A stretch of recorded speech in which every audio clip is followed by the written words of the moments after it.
think you get to a point in life and you realise everything's bullshit. You know, it's all meaningless. You've got to leave school, you've got to go to university, you've got to get a job, you've got to get married, you've got to have kids, all that. And all of that just, I mean, it never sat right with me anyway. I was, you know, I've always been the black sheep or the maverick or the whatever through my life. I've never really dealt well with authority.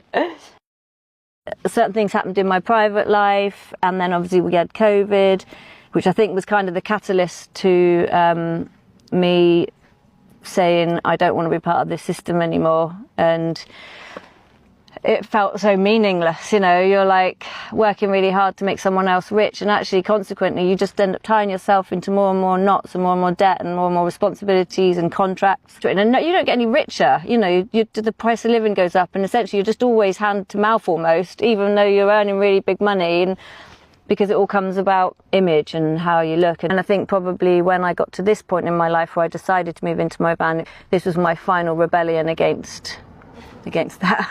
Living in a house, you know, every time something comes through the letterbox, it's going to be demand for money or you've done something bad. In this van, no one can post me any shit.